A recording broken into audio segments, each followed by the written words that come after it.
آج ہمارے معاشرے کے اندر جب ہم دیکھتے ہیں، اپنی نظروں کو دوڑاتے ہیں، تو ایک عادت بڑی بری لگی ہوئی ہے، اور وہ عادت ہے قسم کھانے کی۔ جب بھی کوئی بات ہوتی ہے تو ہم بات بات پر قسم کھانے کے عادی بن گئے ہیں، اور ایسی عادت ہم نے اپنے اندر پیدا کر لی ہے کہ کہیں بھی کوئی بھی بات کرتے ہیں تو ہم ایک دم قسم کھا لیتے ہیں، اور قسم کو اس طریقے سے کھا لیتے ہیں جیسا کہ یہ ہمارے لیے بالکل حلوہ ہے، حلوے کی طرح ہم اس کو کھا لیتے ہیں، اور ہمیں پتہ بھی نہیں چلتا کہ ہم نے کتنی قسمیں کھائی ہے اور کتنی قسمیں توڑی ہے۔ اور ایک مشہور ہے قسم، قرآن کی قسم۔ قرآن کی قسم بھی لوگ کھاتے ہیں۔ تو یاد رکھیے کہ جب بھی ہم کوئی سچ بات کہے تو سچ بات پر صرف اللہ کی قسم کھانے کی گنجائش ہے، اس کے علاوہ کسی بھی طرح کی قسم بالکل شریعت کے اندر ناجائز ہے۔ جس طریقے سے ہم قسمیں کھاتے ہیں، اپنی ماں کی قسم، اپنے بچوں کی قسم، اور طرح طرح کی رزق کی قسم، اپنی دکان کی قسم، اپنے مال کی قسم، اپنے بچوں کی قسم، اس طرح کی قسمیں ہم کھاتے ہیں اپنی بات کے اندر، تو یہ بالکل غلط ہے، ناجائز ہے، حرام ہے۔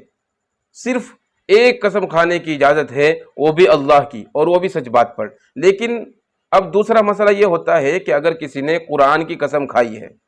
تو کیا وہ منعقد ہو جاتی ہے؟ تو یاد رکھیے، قرآن کی قسم کھانے کے بعد وہ قسم منعقد ہو جاتی ہے۔ اب اگر قسم جس بات پر کھائی ہے وہ قسم اگر کوئی توڑ دے،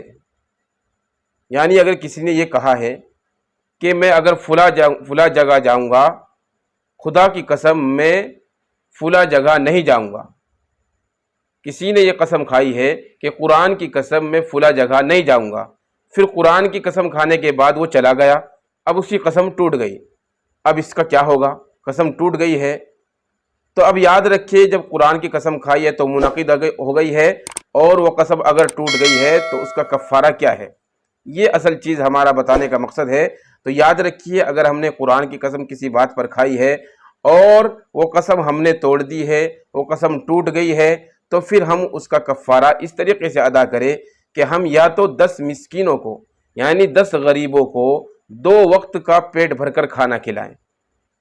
اگر اتنا نہیں کر سکتے تو پھر ہم 10 مسکینوں کو کپڑے پہنائیں، کپڑے تقسیم کریں ان کو، اور اگر اتنی بھی کرنے کی گنجائش نہیں ہے تو پھر ہم 3 دن متواتر روزے رکھیں گے،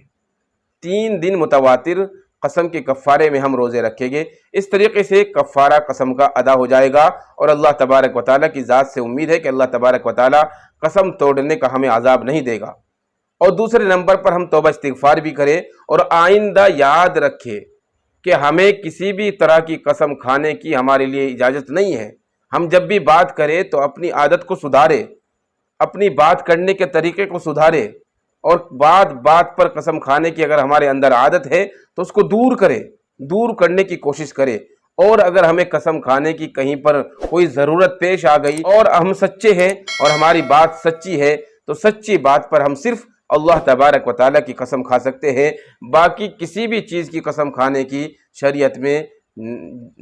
میں گنجائش نہیں ہے، اور نہ شریعت میں اس کی اجازت ہے۔ لیکن اگر کوئی قرآن کی قسم کھاتا ہے، وہ منعقد ہو جاتی ہے، تو اس کا کفارہ کیسا ہو ہم نے آپ لوگوں کو بتا دیا ہے، اور ساتھ میں توبہ استغفار کرتے رہے، اور اللہ تبارک و تعالیٰ سے دعا کرتے رہے کہ اللہ تبارک و تعالیٰ ہمارے تمام چھوٹے بڑے گناہوں کو معاف فرما کر ہماری آخرت اور ہماری دنیا دونوں کو بہتر بنائے۔